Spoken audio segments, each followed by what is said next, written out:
सब जगह देखा, सबसे पूछा, कोई बेबी को फीडिंग के लिए भी बाहर नहीं लेके गया। साहब रात को 2 बजे हमारा बच्चा रोया था, उसकी आवाज सुनते ही हम दोनों जग गए। बच्चे की चोरी के अलावा कुछ और भी है क्या? कोई रैकेट? हमारा विक्टिम बच्चा और ये 2 औरतें। पुलिस ने 2 संदिग्धों की तस्वीरें रिलीज की हैं, जो इस शिशु के अपहरण में शामिल हो सकती हैं। क्या माँ, फिर से आप दवाई लेना भूल गई? बच्चा मांगने वाला बुढ़ा काका हमारे उमरगांव का नहीं था साहब? नाम तो याद नहीं मुझे इसका।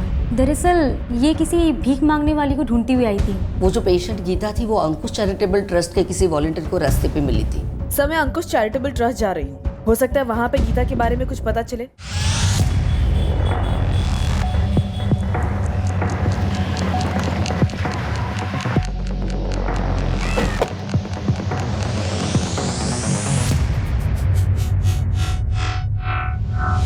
जी नहीं, मैं इस लड़की को नहीं पहचानती, लेकिन हाँ, गीता को हमने आधारदीप हॉस्पिटल में एडमिट करवाया था।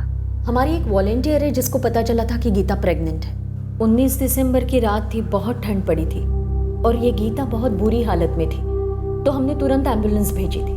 पारुल जी, ये लड़की गीता के टच में थी, उसके बच्चे के लिए। अच्छा जी, और इस लड़की ने डहाणू के एक हॉस्पिटल से बच्चा चुराया है, किसी रैकेट का हिस्सा हो सकती है। लेकिन फिर भी मैं समझ नहीं पा रही हूँ कि इस केस में हम आपकी मदद कैसे कर सकते हैं। आप हमें गीता के बारे में थोड़ी और जानकारी दे सकती हैं। तो फिर आप हमारी टीम की वॉलंटियर अंजलि से बात कीजिए, क्योंकि अंजलि की ही गीता पर पहले नजर पड़ी थी और अंजलि ही गीता को लेकर अस्पताल गई थी।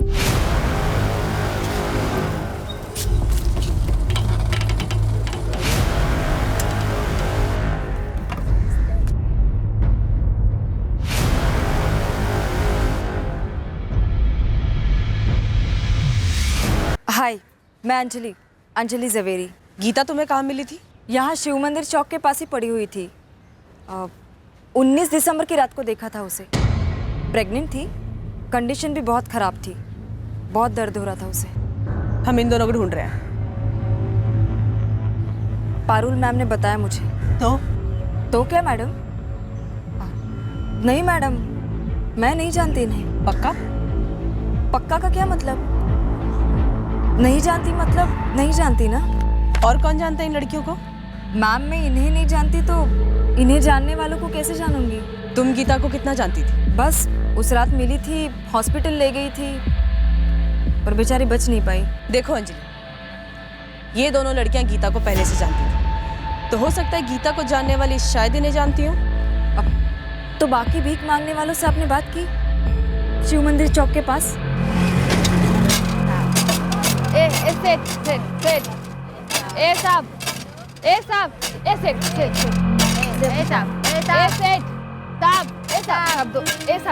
शायद उनमें से किसी ने इनको गीता के साथ देखा हो या गीता ने इन्हें कुछ बोला हो। सही कह रही हो, चलो मेरे साथ। कहाँ? शिव मंदिर चौक। बताओ गीता तुम्हें कहाँ मिली थी और उसके आसपास कौन था?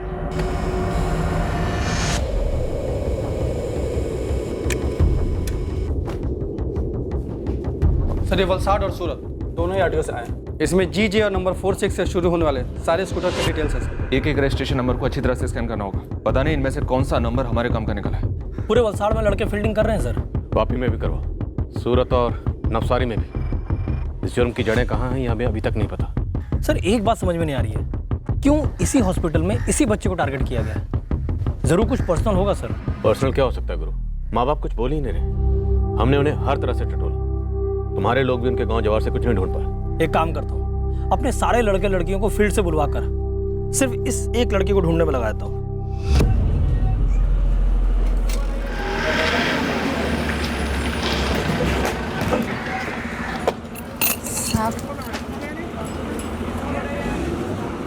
आशा और पद्मा। मैं आशा साहब। साहब, आपको हमारा नाम कैसे मालूम? तुम दोनों से कुछ बात करनी है, चलो। लेकिन हमने क्या किया है साहब? कुछ किया नहीं है, सिर्फ बात करनी है, चाय नाश्ता भी करवा देंगे, चलो। हमको कोई चाय नाश्ता नहीं करना है साहब। साहब, हम पर कोई गलत इल्जाम न ठोको साहब। इल्जाम नहीं लगा रहे हैं, सच में बात करनी है, ले चलो। लेकिन साहब कुछ तो बताइए कैसे? बोला ना, सिर्फ बात करनी है, गिरफ्तार नहीं करना है।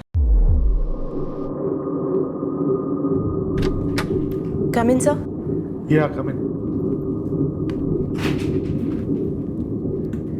सबके स्टेटमेंट्स फाइल कर दी? जी सर। सर, मुझे लगता है अपना सिक्योरिटी वाला शमशेर और नर्स पूजा इन दोनों ने जानबूझकर उस किडनैपर को अनदेखा किया होगा। उन दोनों के खिलाफ हमें कोई ना कोई एक्शन तो लेना ही होगा।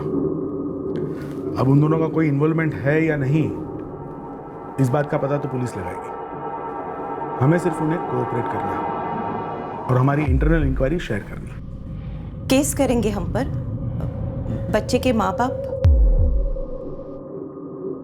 अगर करेंगे तो तब की तब देखेंगे। बच्चा मिल जाना चाहिए। ऑब्वियसली गायत्री। और कुछ डिस्कस करना? नहीं। क्यों लालू उस वक्त नहीं रोया? क्यों मेरी आंख नहीं खुली जब वो लड़की हमारा बच्चा उठा कर ले गई?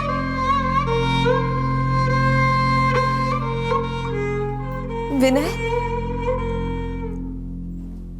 कौन थी वो लड़की? ये कैसा सवाल है नंदिनी? तुम्हें क्या लगता है मैं उसे जानता हूं? मेरा हाथ है उसमें? हाँ?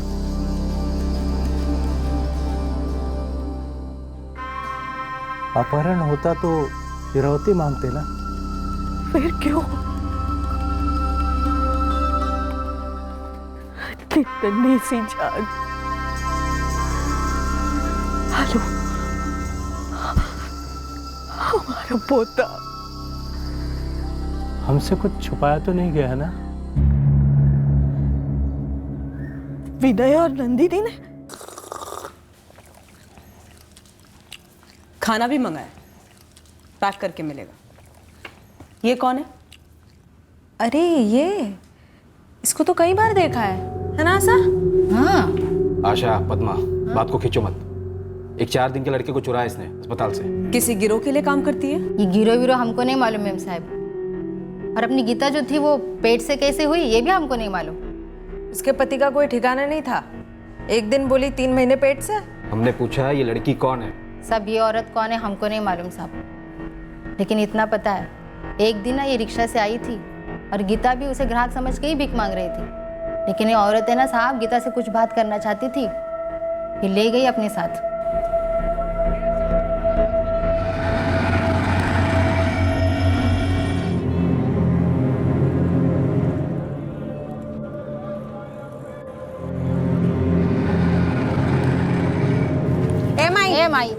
माई दे दे, माई दे दे, गरीब की दुआ लगेगी माई। माई दे दे, माई दे दे, माई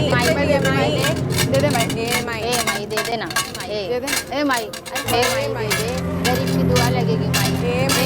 ए माई हमें भी दे दे, हमने क्या पाप किया है? ए माई दे। कौन थी वो? नाम, कहाँ से थी? गीता से क्या बात हुई, कुछ पता है? ये तो नहीं पता मैडम कि उसकी गीता से क्या बात हुई थी, लेकिन उस दिन के बाद वो रोज आती थी गीता से मिलने। जब हम नहीं होते ना तब भी वो गीता से मिलने आती थी। कैसे पता? अरे साहब, गीता खुद बताई हमें।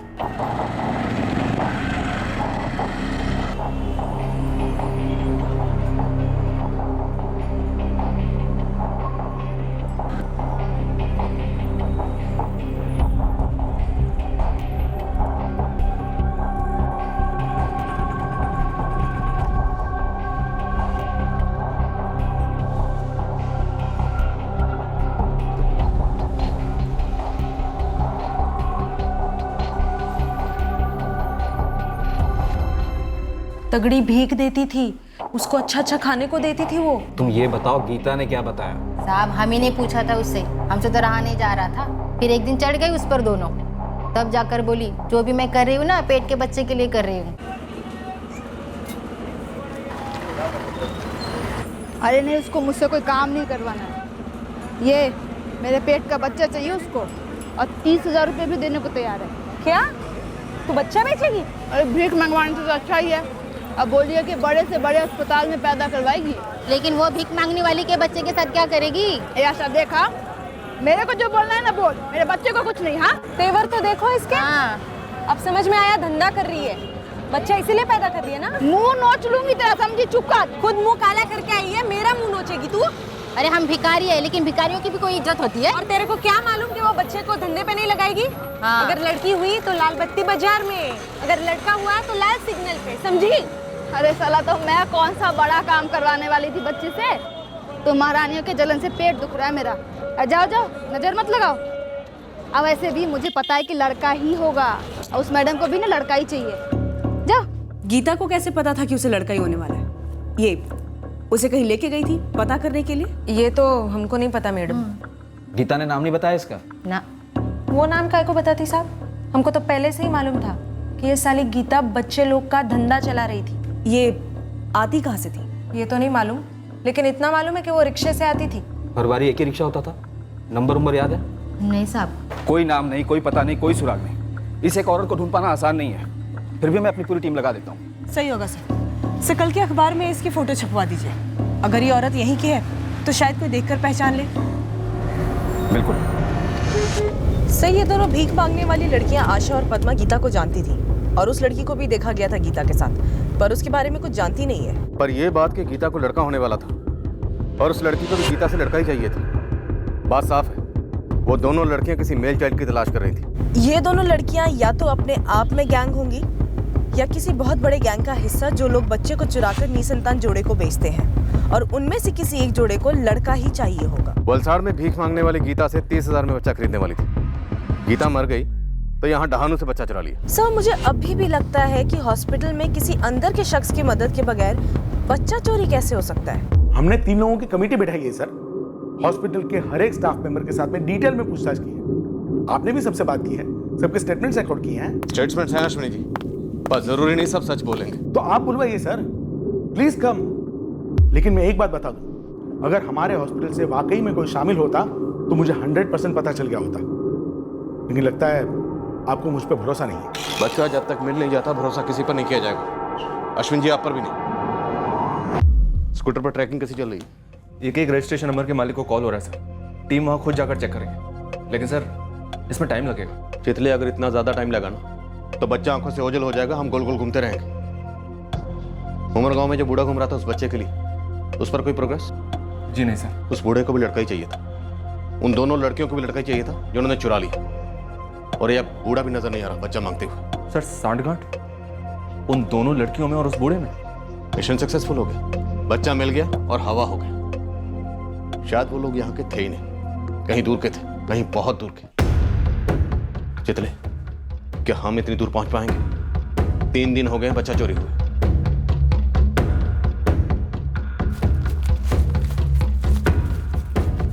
और फिर आया चौथा दिन, और अपने साथ लाया इस केस में एक बहुत ही अजीब मोड़।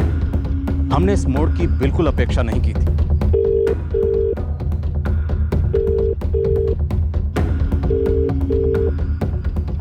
हेलो, शर्मा साहब, पीएसआई वाघेला, उमर गांव से।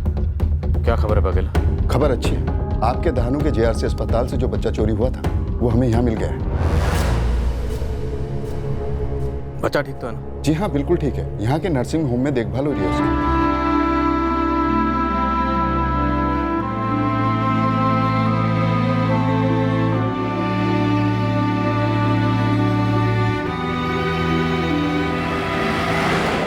उमर गांव में उस सुबह जो हुआ था वो हम सबके होश उड़ा देने वाला था।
मैंने रोने की आवाज सुनी। आवाज सुनते ही मैं यहाँ आया, झाड़ी हटा के देखा तो। देखिए, चिट्ठी पुलिस के नाम है तो पुलिस को ही आकर इसे खोलने दीजिए। किसी ने बच्चे को छोड़ दिया है। પણ આ તો છોકરો છે।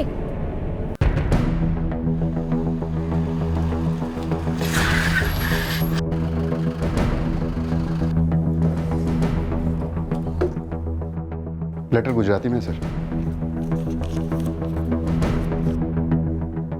बच्चे को पुलिस और सिर्फ पुलिस के हवाले कीजिएगा। ये बच्चा जेआरसी हॉस्पिटल डहानू से लाया गया था। कृपया वहाँ की पुलिस के हवाले कर दीजिए और उसके माँ बाप को लौटा दीजिए। अगर बच्चा रोए तो टोकरी में एक दूध की बोतल भी रखी है। हमें बच्चे के पास ले चलो। ना कह सकते हो कि जो भी इस बच्चे को लेके गया था उन्होंने बहुत अच्छे से देखभाल की है इस बच्चे की। जो भी फॉर्मेलिटीज हैं जल्दी कर लीजिए। हमें बच्चे को जल्द से जल्द लेकर जाना है। इसके माँ बाप तरस गए इसे देखने के लिए। इसे लालू बुलाते हैं। मम्मी पप्पा नी पासे जैसे लालू।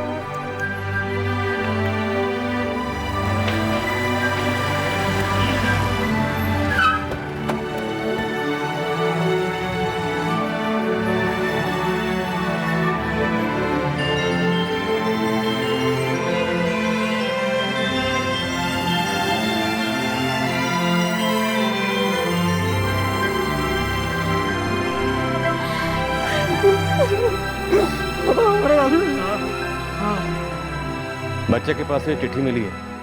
उसमें लिखा था कि बच्चा इसी हॉस्पिटल से चुराया गया था। आपका बच्चा आपको मिल जाएगा, लेकिन उससे पहले कुछ फॉर्मेलिटीज हैं वो करनी पड़ेंगी। अब क्या साहब? चाइल्ड केयर कमेटी से कोई आ रहा है। उनकी मौजूदगी में आपको आपका बच्चा अधिकृत रूप से सौंपा जाएगा। हमारा बच्चा हम ही को सौंपेंगे अधिकृत रूप से? वो सब नहीं होगा। मैं अपना बच्चा अब किसी को नहीं दूंगी। नहीं। नंदिनी, बच्चा तुम्हारे पास ही रहेगा। ये सिर्फ कागज पत्री के लिए। ये कागज पत्री फतरी ना आप करना मैडम। हम जा रहे हैं हमारे घर हमारे पोते को लेके। चल रहे बिना। चल काशीनाथ जी, काशीनाथ। कानूनी कार्रवाई है कि ये बिना काम नहीं चलेगा। एक छोटी सी बात, ज्यादा वक्त नहीं लगेगा, मान जाइए, विनती करते हैं।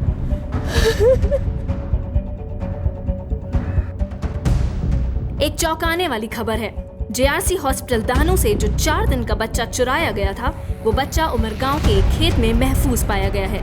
उसे किसी ने वहां एक टोकरी में छोड़ दिया था। बच्चे की हालत ठीक है, पर पुलिस की हालत बौखलाई हुई है। उन्हें ना गुनहगारों की कोई खबर है, न इस संगीन जुर्म के मकसद की भनक।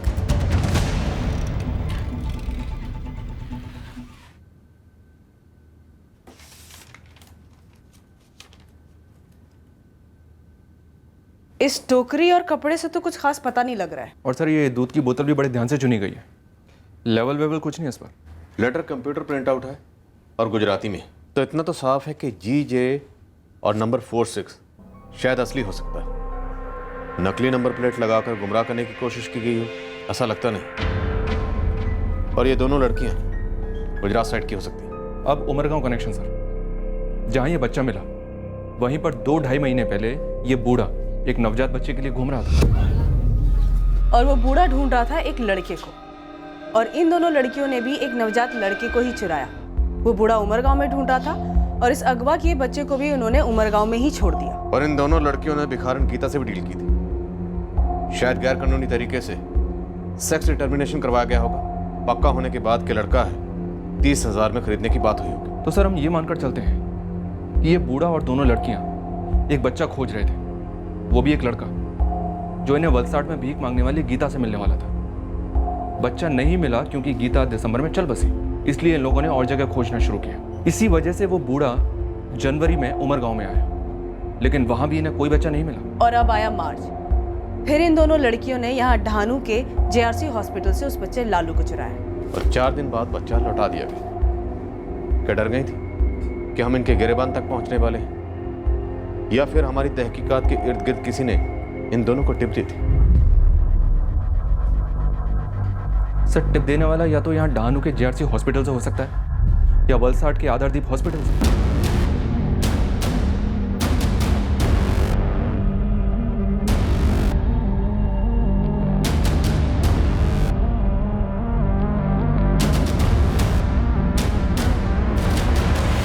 वलसाड, उमरगांव, दहानू। हमारे सस्पेक्ट इन तीनों जगह के नहीं हो सकते, लेकिन इन तीनों जगह के आसपास के कहीं के होंगे। सब ये वापी, हमें वापी पे फोकस करना चाहिए क्योंकि यही इन तीनों का सेंटर पॉइंट है। पॉसिबल है। चितले, जितने भी GJ46 लिस्ट वाले वापी के रजिस्ट्रेशन है, सिर्फ उन पर फोकस करो। मुझे नहीं लगता ये नंबर जाली होगा। वैसे भी अब बच्चा तो मिल ही गया, तो सीना चौड़ा कर कर भिड़ते पता तो करें कि आखिर बच्चा चुराया क्यों गया और फिर बच्चा लौटाया क्यों। अब हमने हमारा निशाना सिर्फ वापी पर साधा। हम वैसे भी अंधेरे में तीर चला रहे थे, हमारे हाथ में कोई ठोस सुराग नहीं था। बस सिर्फ इतना अनुमान था कि उस बूढ़े आदमी और उन दो लड़कियों के बीच में कोई ताल्लुक है। हमारा अनुमान हकीकत में जो हुआ था उसके काफी करीब था। क्या कर रहा है मेरा बेटा? खिचड़ी खा रहा है? ओह, ये क्या है? ओके, मैं ऑफिस जा रहा हूँ। ओके, बाय बेटा।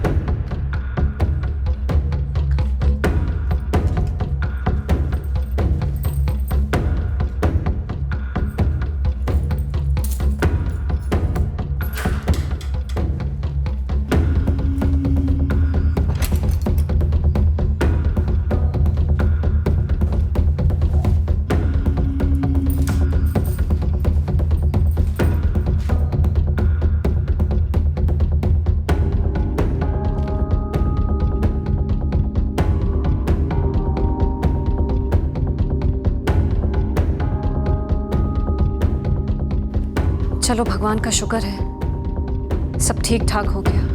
ये एक खबर पढ़ने के लिए तो तरस गई थी। चल मुझे काम है, मैं बाद में बात करती हूँ।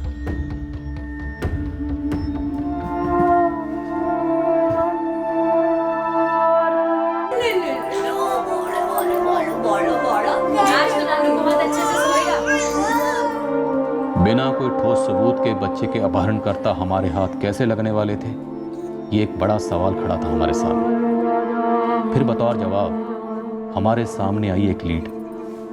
ये लीड हमें बहुत पहले मिलनी चाहिए थी या मिल सकती थी, पर बच्चे के लौटाने के 7 दिन बाद आई।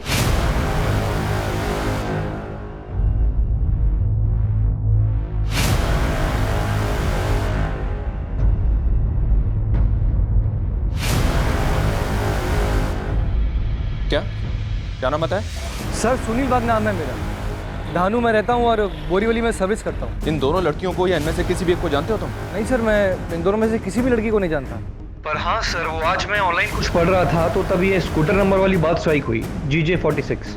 स्कूटर के बारे में तुम क्या जानते हो? सर मुझे लगता है कि मुझे इस स्कूटर का पूरा नंबर पता है। GJ X146R8, पक्का यही नंबर था? हाँ सर, मेरे ख्याल से यही नंबर था। पिछले 7 दिन से अखबार वाले उस बच्चे के बारे में छाप रहे हैं। पूरे 7 दिन बाद आपकी ट्यूबलाइट जली मिस्टर बाग। अब ये तो आप बोलना मत कि आप न्यूज़पेपर पढ़ते नहीं हैं। एक्चुअली मैडम नहीं पढ़ता, IT में जॉब करता हूँ ना, तो खाने सोने और टॉयलेट के अलावा पूरी लाइफ ऑनलाइन, यहाँ तक कि न्यूज़ भी। वहाँ एक न्यूज़ आई और हॉस्पिटल का नाम भी, और फिर आर्टिकल में वो नंबर वाली बात पढ़ी, तब जाके ये ट्यूबलाइट चली मैडम। तो ये सफ़ेद स्कूटर तुम रोज़ देखते होगे? हमारी बिल्डिंग या ऑफिस के बाहर पार्क रहता हो? जी नहीं सर, एक ही बार देखा था। तो ऐसा क्या खास है इस नंबर में जो एक नज़र में याद हो गया? अब आप लोग मुझसे ऐसे सवालात कर रहे हैं जैसे मैंने खुद कोई क्राइम किया हो। सर उस दिन मुझे सुबह अर्जेंटली किसी काम से ऑफिस पहुंचना था। मैं रिक्शे से स्टेशन की तरफ जा ही रहा था कि तब मेरा ध्यान गया, और वो सर मैं सच कह रहा हूँ, वो लड़की उस टाइम स्कूटर के पास ही खड़ी थी, और जैसे ही मेरी नज़र उस लड़की से मिली तो एकदम से झुक गई। तब मेरा ध्यान सर उस नंबर प्लेट पे गया।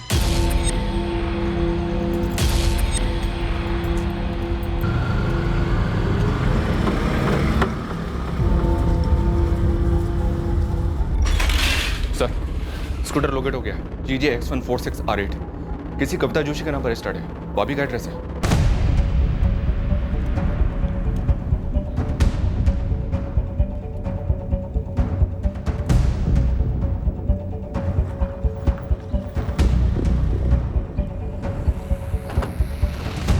सुनिए, कविता जोशी कहाँ रहती है?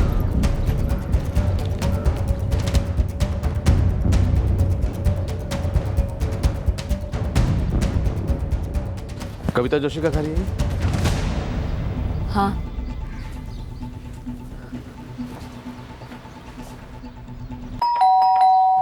मैं ही हूँ कविता जोशी।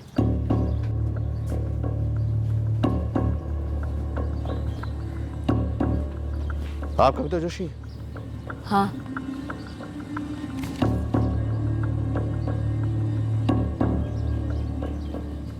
आपका स्कूटर कहाँ है? स्कूटर? जी स्कूटर GJ-X146R8 इस नंबर की है, सफेद रंग की है। ये स्कूटर जो आपके नाम और आपके घर के एड्रेस पर रजिस्टर्ड है, देखिए इसे। नहीं मालूम। देखिए मैडम, ये स्कूटर एक बच्चे के अपहरण में इस्तेमाल हुआ, दहानू में। कहाँ है ये स्कूटर? पहचाना आपने? मुझे नहीं मालूम। ये स्कूटर आपके नाम पे रजिस्टर्ड है, कैसे नहीं मालूम आपको? मुझे नहीं मालूम। आपके घर पे कौन कौन रहता है? मैं और मेरी बेटी रत्ना। कहाँ आपकी बेटी रत्ना है इस वक्त? कॉलेज। फोन कीजिए, बुलाइए उसे तुरंत।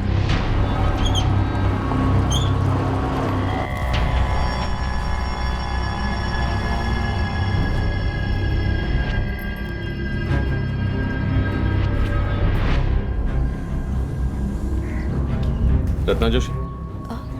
जी मैं ही हूँ रत्ना जोशी। क्या हुआ सर? ये स्कूटर आपकी माँ कविता जोशी के नाम पर रजिस्टर्ड है, पर इन्हें पता तक नहीं। सर वो माँ डिप्रेशन की पेशेंट है, कभी कभी वो ब्लैंक हो जाती है, उन्हें कभी कुछ याद नहीं रहता।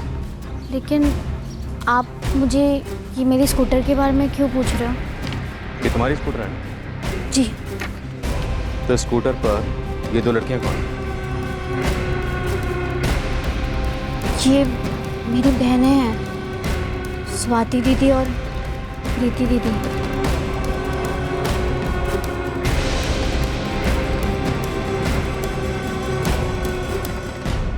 ये स्वाति और प्रीति कहाँ है?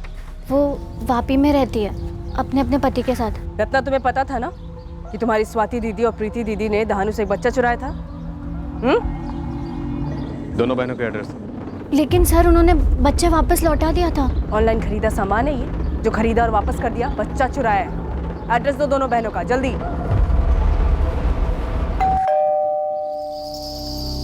आ रही हूँ, 1 मिनट।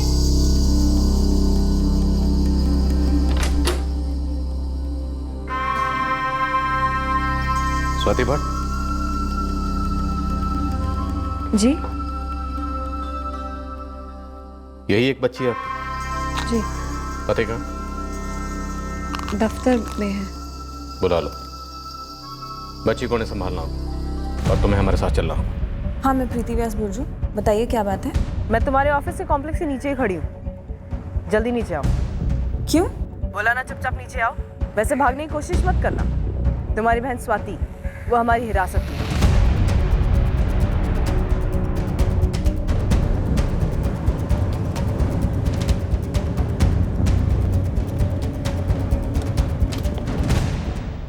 हमारा मकसद बच्चे को नुकसान पहुंचाना बिल्कुल नहीं था सर। तुम लोगों ने बच्चा लौटा दिया, इसका मतलब ये नहीं कि तुम लोगों का जुर्म भी मिट गया। बच्चा किडनैप किया था तुम लोगों ने। नुकसान पहुंचाने का मकसद नहीं था तो बच्चे को उमरगांव के खेत में ऐसे अकेले छोड़ के नहीं चले जाते। कुछ 19-20 हो सकता था बच्चे के साथ। नहीं होता मैडम, मैं वही थी।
जब तक बच्चा सही सलामत किसी के हाथ नहीं लगा, मैं वहाँ से हिली नहीं थी सर। तो ताली बजाएं हम, तुम्हारा नाम किसी मेडल के लिए रेकमेंड करें, राष्ट्रीय ममता अवार्ड। स्वाति, प्रीति, बच्चा क्यों चुराया? उस वलसाड में भीख मांगने वाली गीता का बच्चा क्यों खरीदने की कोशिश की? उमर गांव में बूढ़ा कौन था जो नवजात बच्चे की तलाश कर रहा था? अच्छी परवरिश का लालच देते हुए। कौन है वो? तुम्हारे गिरोह का सरदार? हमारा कोई गिरोह नहीं है सर। ये हमने फर्स्ट टाइम किया था। पूरे 3 महीने से प्लानिंग चल रही थी, या शायद उससे भी पहले? यही बच्चा क्यों चुराया?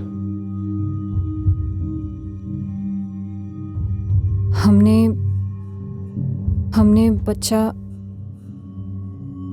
हमारी माँ के लिए चुराया। तुम्हारी माँ कविता जोशी के लिए? वजह?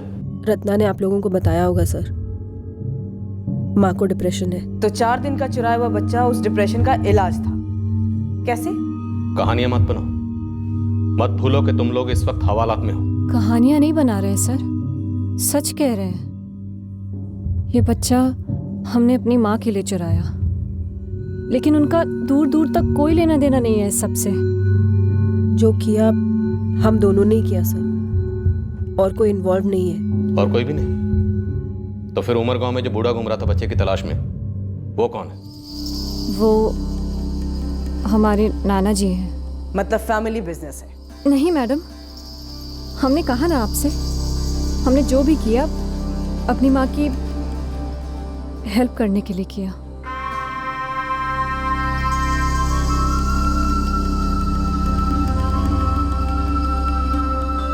स्वाति, इसमें मैंने कुछ एडिशनल दवाइयाँ भी लिख दी हैं, इससे फर्क पड़ना चाहिए। देखो स्वाति, दवाई अपना काम करेगी, पर गहरे सदमे में है तुम्हारी माँ, उन्हें बहुत ज़रूरत है तुम लोगों की सपोर्ट की। जी समझ रही हूँ, पापा से बात करती हूँ मैं। मुझे उसके साथ होना चाहिए था, उसकी देखभाल ठीक से कर लेता।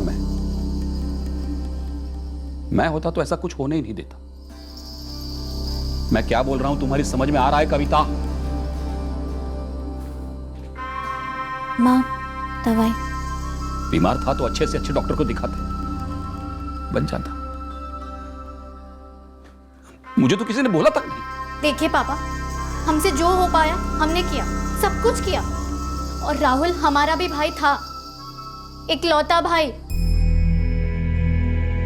स्वाति दीदी, माँ की हालत अब भी वैसी है और पापा फिर से आए थे। पापा को पता है डॉक्टर ने क्या कहा? माँ की हालत और ज्यादा बिगड़ रही है। एक बार नहीं 1000 बार बताया उनको, पर वो है कि वही की वही बात बोले जा रहे हैं। और मम्मी भी कुछ नहीं बोलती है, उन्होंने सब कुछ अपने अंदर रखा हुआ है, बिल्कुल चुपचाप सी रहती है। माँ की हालत में कोई सुधार नहीं हो रहा था। पापा समझ ही नहीं रहे थे, समझ ही में नहीं आ रहा था कि हम क्या करें। और पापा भी नहीं समझ रहे थे कि माँ की क्या हालत है। राहुल माँ का भी बेटा था, हमारा भाई था वो। उस रात अचानक राहुल को बहुत तेज बुखार चढ़ा। राहुल, राहुल, राहुल, राहुल, राहुल, राहुल। माँ बैठिए। माँ, क्या कहा डॉक्टर ने? हमने सारी कोशिशें की सर, ऐसा बिल्कुल नहीं था कि हमने ध्यान नहीं दिया, लेकिन अब हमारे हाथ में कुछ भी नहीं था। हमारा भाई चल बसा। हमें भी बहुत दुख हुआ।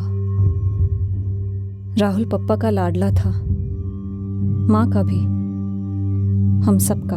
तो तुम्हें लगा है चुराया हुआ बच्चा तुम्हारी माँ की जिंदगी में राहुल की कमी पूरी कर देगा और वो डिप्रेशन से बाहर आ जाएंगे? नहीं सर, डिप्रेशन जितना भी बढ़े, माँ की देखभाल तो हम तीनों बहनें कर लेती।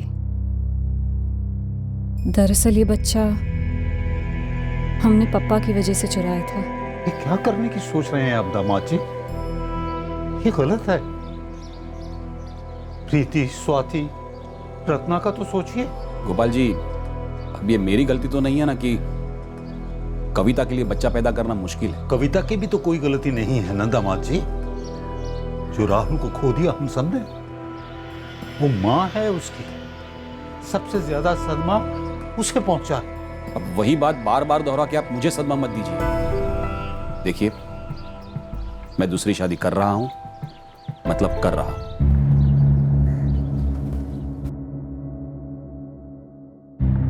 पप्पा के इस फैसले से हम सब हैरान थे। पापा चाहते थे कि माँ फिर से माँ बने, ताकि उन्हें फिर से एक बेटा मिल सके। हम 3 बहनों के बाद राहुल पैदा हुआ था। जब राहुल पैदा हुआ तब सही मायनों में पापा को बच्चा पैदा होने की खुशी हुई। हम नहीं चाहते थे सर, पापा माँ को छोड़कर दूसरी शादी करें, वहां बच्चे पैदा करें। पापा ऐसा करते तो माँ का डिप्रेशन और बढ़ जाता। पापा भी ना कोशिश कर रहे हैं कि मम्मी फिर से माँ बने। अब कौन समझे, एक तो मम्मी की उम्र नहीं है, ऊपर से उनका डिप्रेशन, और पापा की उम्र भी तो क्या पागलपन है ये। अगर हम पापा से कह दें कि माँ प्रेग्नेंट है तो?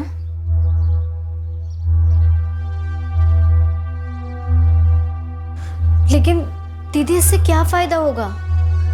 और ज्यादा से ज्यादा सिर्फ 9 महीने तक शादी टल सकती है पापा की, उसके बाद क्या? पापा को बेटा चाहिए ना, इसलिए यहाँ आते हैं। अगर हम पापा से कह दें कि माँ प्रेग्नेंट है तो वो वापस यहाँ नहीं आएंगे। हाँ दीदी, लेकिन 9 महीने बाद क्या?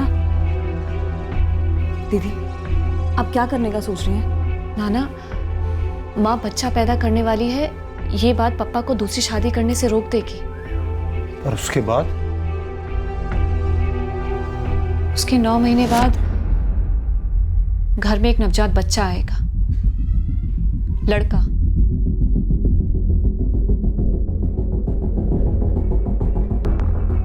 हम पापा से कह देंगे कि माँ ने जन्म दिया है।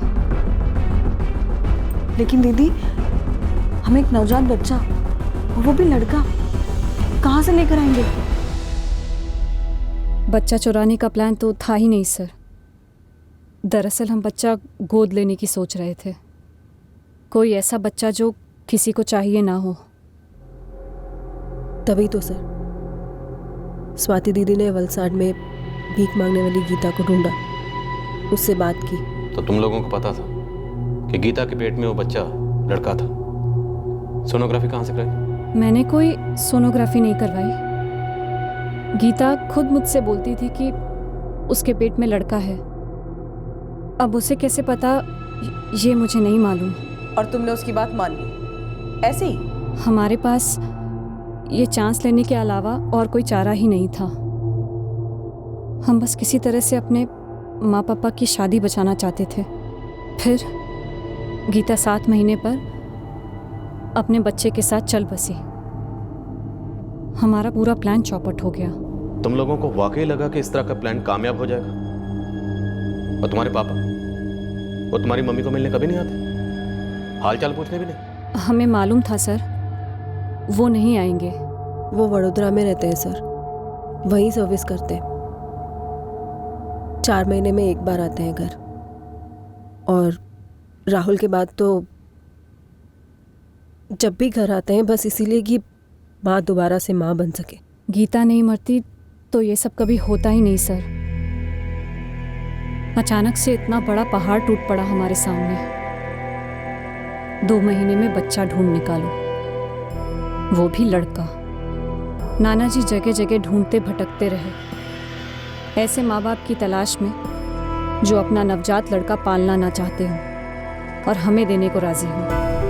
प्रीति और मैंने भी कई हॉस्पिटल्स के चक्कर काटे, इस उम्मीद में कि कहीं किसी ने कोई बच्चा छोड़ दिया हो जिसे हम अपना सकें।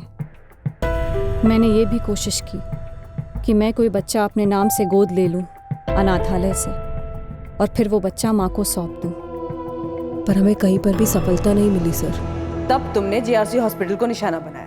हमने पहले भी जेआरसी हॉस्पिटल के चक्कर लगाए थे। हमें लगा वहां से बच्चा आसानी से उठाया जा सकता है। लौटाया क्यों? डर गई थी अखबार पढ़कर, टीवी में अपने बारे में न्यूज़ देखकर? नाना ने एक खबर पढ़ी थी। हमने उन्हें नहीं बताया था कि ये बच्चा हमने चुराया था, और ना ही रत्ना को बताया था। हमने तो नाना को ये बताया था कि ये बच्चा हमें कुछ पैसे देकर मिला है। लेकिन क्या स्वाति? हमें लगा था बच्चे को गोद में लेकर माँ की कंडीशन सुधरेगी, लेकिन ऐसा हुआ नहीं।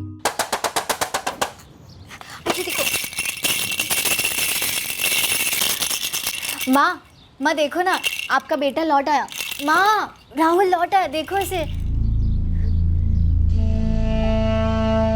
बच्चा बहुत छोटा था, उसे देखभाल की ज़रूरत थी और माँ की ये हालत थी कि वो खुद की ही देखभाल नहीं कर पा रही थी। ऐसे में वो क्या ख्याल रखती बच्चे का। और ऐसी हालत में हम पप्पा को बता ही नहीं सकते थे कि माँ ने एक लड़के को जन्म दिया है। वो दौड़े दौड़े आते ज़रूर, लेकिन माँ का रवैया देखकर 2 मिनट में चोरी पकड़ लेते कि ये उनका बच्चा नहीं है। हम ये जान गए थे कि बच्चे को हमारी माँ की देखभाल में नहीं छोड़ा जा सकता। या तो मुझे उसे अपने घर ले जाना पड़ता या प्रीति को।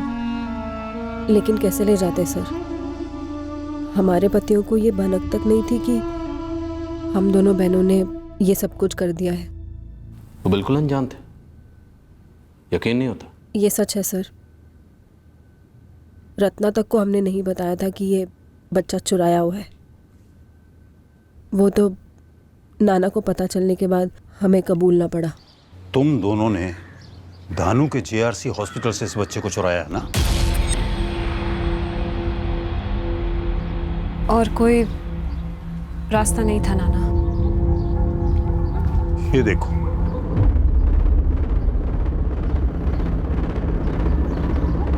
हो सकता है थोड़ा वक्त लगे, लेकिन पुलिस तुम्हारे दर तक पहुंचेगी जरूर।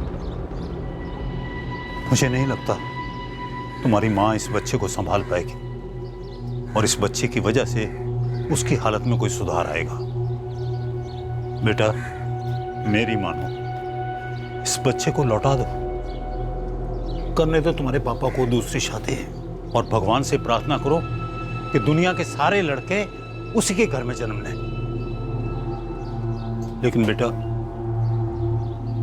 इस बच्चे को लौटा दो। कहीं इस मासूम के माँ बाप की हालत भी वही ना हो जाए जो तुम्हारी माँ की। हाँ सर, हमने जुर्म किया, संगीन जुर्म किया सर।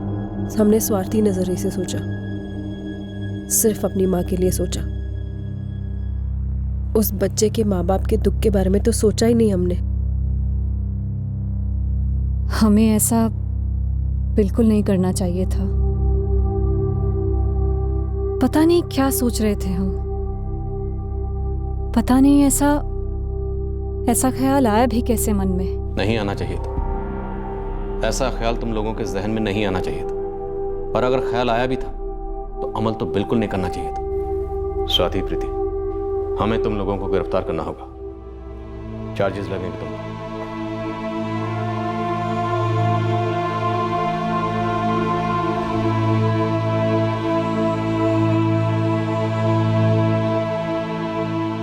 एक सदमे की गिरफ्त से तो निकला नहीं था ये परिवार, जो एक और बड़े सदमे के तले कुचला गया। प्रीति और स्वाति के पति दंग रह गए जानकर कि उनकी पीठ पीछे उनकी पत्नियों ने इतनी बड़ी साजिश रची थी। क्या इस हादसे के चलते प्रीति और स्वाति के पिता राजेंद्र जोशी पर कोई असर हुआ, यह हमें नहीं मालूम।